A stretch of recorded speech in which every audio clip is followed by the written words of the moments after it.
今天呢，我们练练民歌谣来到节目当中的是黄文新，你好 ，Hello， 主持人以及现场的听众朋友们，大家好，我是黄文新。恭喜你再一次的发行新的专辑《爱那西》，对，爱那西。刚才听到的就是这首《金瓜》这就是里面的主打歌曲《丢告家》。对，它讲的是一个什么样的内容呢？什么样的内容哦？其实跟很多年轻人的这个身边的一些感情故事，其实是都很类似啦。那但是它的歌曲有单听歌曲的话，就是让大家去想象嘛，比较多想象空间。可是我们这次的 MV 应该是说我们这次拍的 MV 比较特别啦，是用一个属于三角恋情。大家也因为觉得三角恋情有什么特别？正常都是两男一女，或是两女一男。可是这个呢，确实是也是两男一女。可是就是我里面饰演的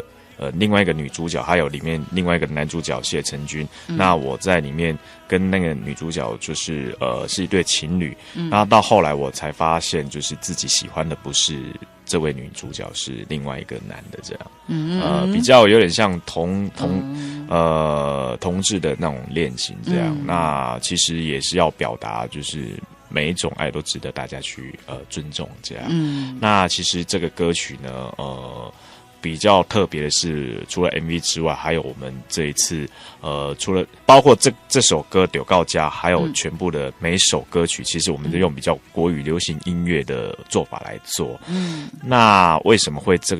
么做呢？其实文新本身是屏东人，那也是是土生土长的屏东小孩子。那台语是我的母语，我陪伴着我也20-30年，直到现在也快将近40个年头。那其实，在小时候，我记得我除了听国语之外，还有听台语，都会听。那20几年后，那时候的台语跟国语其实各自有一片天呐，各自精彩。那20几年后，我看到了国语，他们现在的面向格局是非常非常的大，然后也非常多的元素跟风格。那反观我们台语呢，其实它一直在原地打转，我觉得一直不太敢创新。或许有些就是有些人会质疑说，哪有那五月天啊、阿妹他们也有唱台语，可是他们毕竟是他们的主流还是在国语，他们就是台语对他们来讲只是一个锦上添花，然后有趣一点的加分的一个东西。那文新本身除了唱国语也唱台语，那台语是我的母语，而且这一张更是纯台语，我也是算是纯台语的歌手。那我想用这个东西的来表达，就是因为时下的年轻人现在比较喜欢听的是华语流行音乐或者是韩国的流行音乐。那对于台语呢，他们可能在停留在刻板的印象当中，会觉得他们是有距离的，甚至比较俗气一点比较草根性一点。那我想表达的是，想要让现在的年轻人听到说，原来台语它不是像他们之前所刻板想象的，就是这么的制式这样。他们不但有可以保留美跟传统的这一块之外，他们也可以用另外一种很流行音乐的方式来做。就像你现在年轻人所听到的一些流行音乐，不管是西洋音乐或者是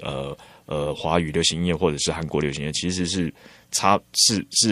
没有任何的区别的，而且只差在语言上的区别而已。不过其实现在台语的音乐也蛮多人在做多元的创作，有很多人做台语嘻哈、台语 EDM 是，当然也蛮多人在做。对，所以我才说才想说因为这一阵子像那个911，对，就是我觉得他们会唱台语，应该也是觉得说，为什么国语可以饶舌，那台语不行？因为早在10年前，我相信大家如果听饶舌的，就是那时候热狗跟大只嘛，那时候10几年前，可能他们在做嘻哈的时候，大家还是会觉得说，嘻哈不是要国外的才会比较听起来才是比较正统，那这是什么东西？可是到了10几年后，我觉得这一切都是就是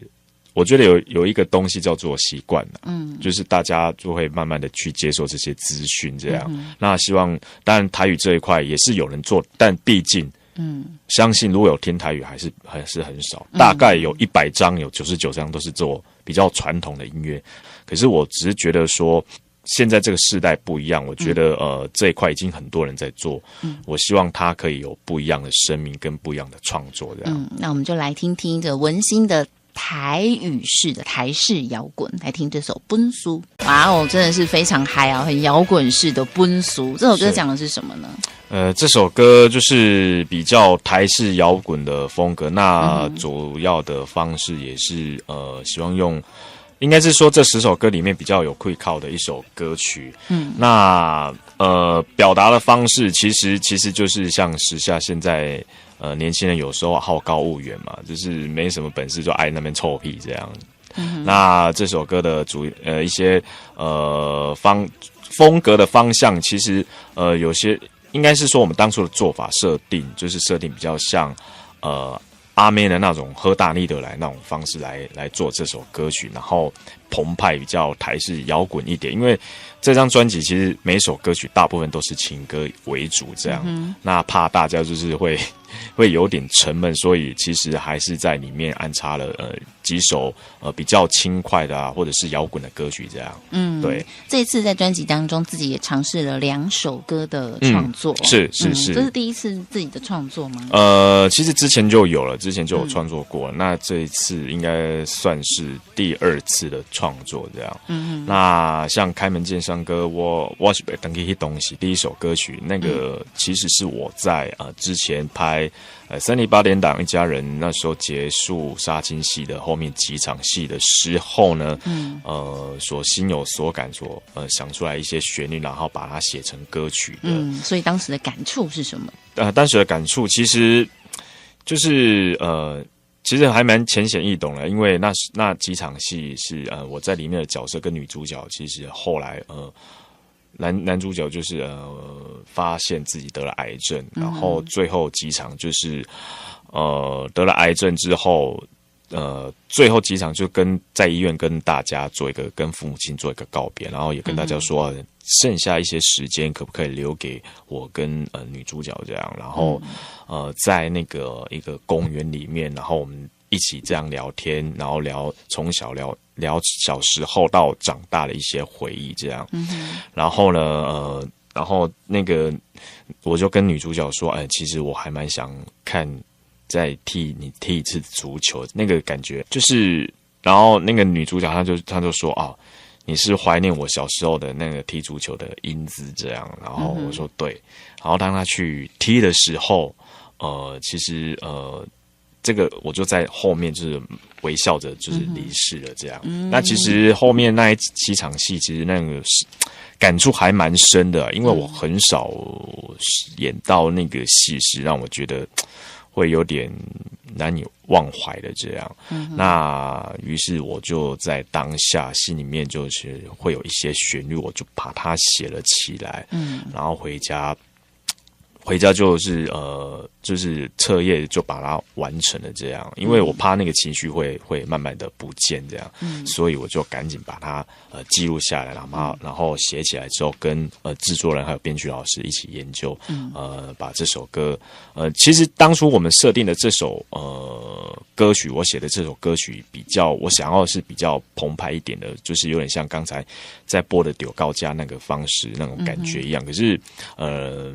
制作人是希望说，他可以用一种比较像是在讲话说故事的感觉，或者是说一些话给另外一半听的那种感觉的诠释方式来做，所以他把编曲改成不插电的样子，这样。那其实我觉得这首歌也蛮适合在午夜梦回时聆听的时候，然后也是我也是觉得这首歌其实它也不是那种什么很大的歌曲，可是我觉得它应该是像是这个套餐里面的前面的一个小菜，就是前菜这样，一个小品，变成小品，然后也蛮特别的。那我们就来听听这一首黄文兴的创作啊，因为我想要回去那东西。今天恋恋民歌谣来到节目当中的是黄文兴，同样带来他的新专辑《爱那西》。刚才广告之前听到一首真的非常好听哦，有很多的弦乐器，然后还有吉他为主的这个伴奏哦。这首也是他自己个人的创作，我想要回去那东西。是，对，我是台语很尽量的练习的，没关系，没关系，练得出来。OK。其实这张专辑创作了2首歌，是。那刚才有聊这首歌当初创作的一个背景哦，那就想要了解说，